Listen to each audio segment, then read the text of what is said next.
Students, hello and welcome back and this is Urmila Sharma. तो students, हम अपना चैप्टर कर रहे थे number 1, meaning and objectives of accounting. तो इसमें हम लिमिटेशंस तक का टॉपिक हमारा कंप्लीट कर चुके हैं। और नेक्स्ट टॉपिक देखिए हमारा क्या है इसमें, qualitative characteristics of accounting information. Means क्या क्या उसकी क्वालिटीज़ हैं, क्या क्या उसके करैक्टरिस्टिक्स हैं जो एक अकाउंटिंग इन्फॉर्मेशन में होनी चाहिए, या जो अकाउंट्स हम बनाते हैं उनमें जो स्पेशल क्वालिटीज़ हैं वो क्या क्या होनी चाहिए। सबसे पहला तो क्या है इसमें, रिलायबिलिटी। रिलायबिलिटी का मतलब होता है जिस पे हम भरोसा कर सके, जिस पे हम विश्वास कर सके। और हम भरोसा किस चीज़ पे कर सकते हैं, जो इन्फॉर्मेशंस और जो अकाउंटिंग के जो रिकॉर्ड्स हैं फैक्ट पे बेस्ड होते हैं, ठीक है, और जिनको हम वेरीफाई भी कर सके। यानी कि अगर हमें चेक करना पड़े कि इस इन्फॉर्मेशन में कि ये ठीक है, ये सच है या झूठ है, तो उसके लिए हमें उसको वेरीफाई करने के लिए हमारे पास कुछ न कुछ प्रूफ होना चाहिए। और जो हम ट्रांजैक्शंस करते हैं, ट्रांजैक्शंस के ट्रू होने का प्रूफ क्या होता है, उनकी सोर्स डॉक्यूमेंट होता है। यानी कि जब वो ट्रांजैक्शन हुई थी उस टाइम उसकी कोई स्लिप या रिसिप्ट वगैरह हमने जो इशू की थी वो क्या होती है, उसका सोर्स डॉक्यूमेंट होती है। तो क्या है, किसी भी इंफॉर्मेशन को वेरीफाई करने के लिए वो क्या है, उसका एक सोर्स डॉक्यूमेंट हमारे पास अवेलेबल होना चाहिए। तो ठीक है, तो सबसे पहले तो इसकी क्या करैक्टरिस्टिक होनी चाहिए कि वो रिलायबल हो। Secondary, relevance. रिलेवेंस मीन्स वो क्या है, जो बिजनेस एंटरप्राइज है और बिजनेस एंटरप्राइज के जो ऑब्जेक्टिव हैं या उसके जो मेन एम है उसके साथ वो रिलीवेंट होने चाहिए, उसको प्रमोट करती हो उसके ऑब्जेक्टिव्स को। तो ठीक है, जो अकाउंटिंग की इन्फॉर्मेशन हमने प्रिपेयर किए हैं, जो अकाउंट्स के रिकॉर्ड हमने प्रिपेयर किए हैं वो रिलेवेंट होने चाहिए और जो बिज़नेस एंटरप्राइज है उसके ऑब्जेक्टिव्स को प्रमोट करती हो। जैसे क्या है, अगर हम अकाउंटिंग रिकॉर्ड्स बनाते हैं या हम अपने अकाउंट्स मेंटेन करते हैं, उसमें क्या है, हम क्या लिखेंगे कि जैसे डेबिटर्स का एग्जांपल ले लेते हैं, हम नंबर ऑफ़ डेबिटर्स नहीं लिख सकते।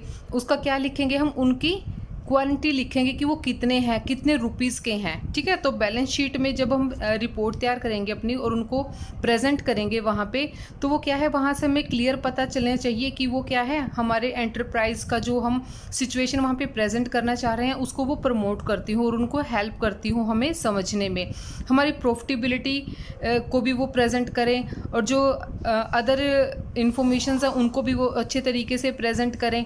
जैसे यहाँ पे क्या है, जो इन्फॉर्मेशन है वो सभी को ध्यान में रखते हुए बनाई होनी चाहिए। जैसे अकाउंटिंग रिकॉर्ड्स हैं, सिर्फ किसी एक पर्सन की ज़रूरतों के लिए तो नहीं बनाई जाती, वो क्या है, जो अदर बहुत सारी पार्टीज होती हैं सबकी ज़रूरतों को पूरा करने के लिए बनाए जाते हैं। जैसे क्या है, प्रॉफिटेबिलिटी, हम प्रॉफिट एंड लॉस अकाउंट से हमें प्रॉफिटेबिलिटी का पता चलता है।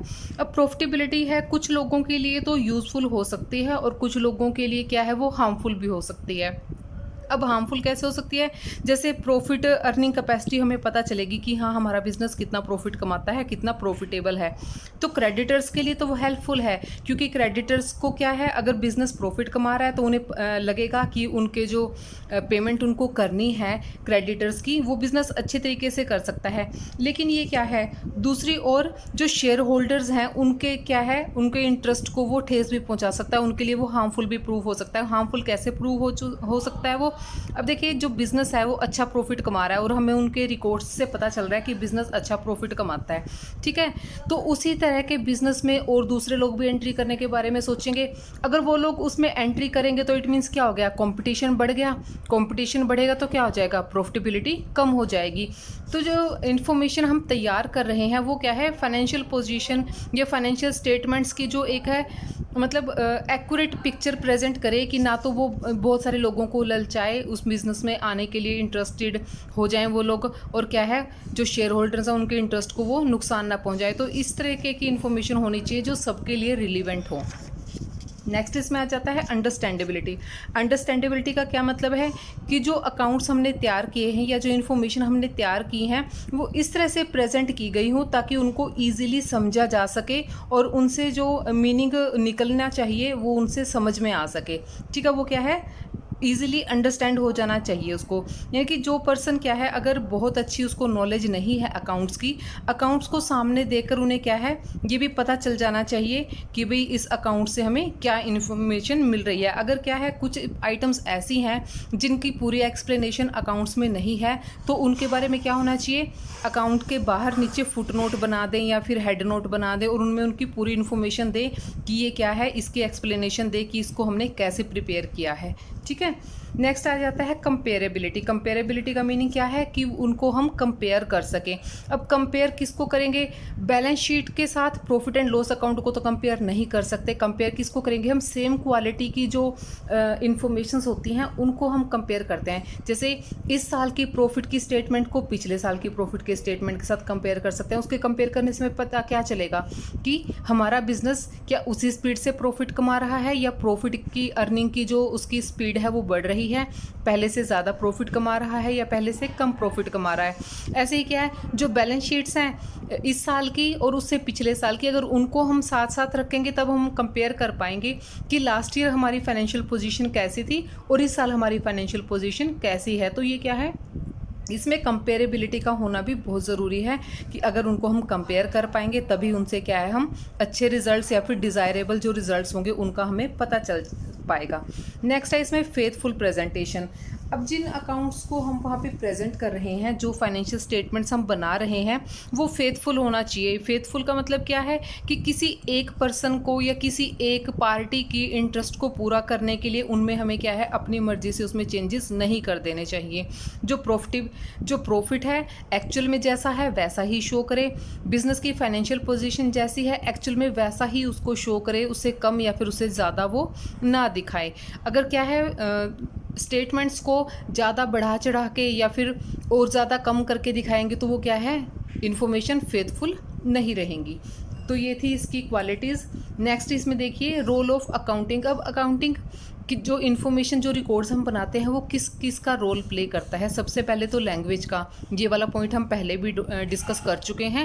लैंग्वेज का रोल कैसे वो प्ले करता है। अब देखिए अकाउंटिंग अपने आप तो कुछ बोलेगी नहीं, जो खाते हैं वो क्या, जब उनसे इन्फॉर्मेशन तैयार होगा और अच्छे से उनको हम यूज़ करने लायक वो होंगे तो वो जो अकाउंटिंग की इन्फॉर्मेशंस होंगी वो क्या है वो बताएंगी कि बिज़नेस कैसा चल रहा है, प्रॉफिटेबिलिटी कैसी है, उसकी फाइनेंशियल पोजीशन कैसी है। तो जब उसके अंदर के जो मैसेजेस वहाँ से हमें पता चलते हैं, इन्फॉर्मेशंस को कम्युनिकेट करते हैं दूसरों के साथ, तो वो क्या है एज अ लैंग्वेज उसका वो काम करती है। नेक्स्ट इसमें आ जाता है रोल ऑफ हिस्टोरिकल रिकॉर्ड। अब देखिए जब भी कोई ट्रांजैक्शन होती है हम उसको उसी टाइम रिकॉर्ड कर लेते हैं, ठीक है, और जब रिकॉर्ड करेंगे उसके बाद दूसरी टाइम बीता चला जाएगा और वो क्या बन जाएंगी, हिस्ट्री बन जाएंगी, हिस्टोरिकल रिकॉर्ड बन जाएंगे। तो क्या है बाद में जब कभी उनकी ज़रूरत होगी तो उन हिस्टोरिकल रिकॉर्ड्स को निकाल के हम क्या है वहाँ से कोई भी इंफॉर्मेशन यूज़ कर सकते हैं।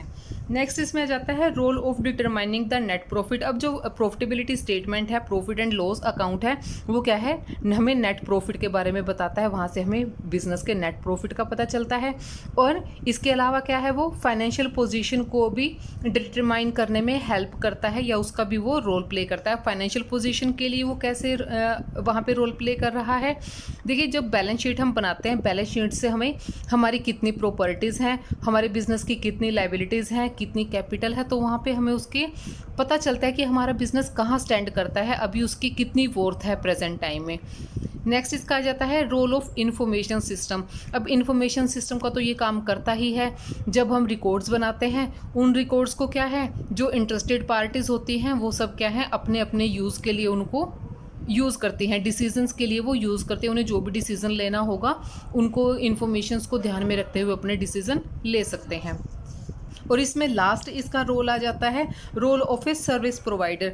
अब ये क्या है सर्विस प्रोवाइड करवाने की एक्टिविटी भी परफॉर्म करता है। जो फाइनेंशियल इन्फॉर्मेशंस हैं, जो अलग अलग यूज़र्स हैं, वो सब अलग अलग अपने अपने तरीके से उनको यूज़ करते हैं, तो उनको वो क्या है एक सर्विस प्रोवाइड करवा रहा है एज अ सर्विस प्रोवाइडर। तो ये हमारा टॉपिक इसमें कंप्लीट हो गया आज first chapter. Thank you dear students. Please do not forget to subscribe my channel and put your thumbs on the like button. Thank you so much.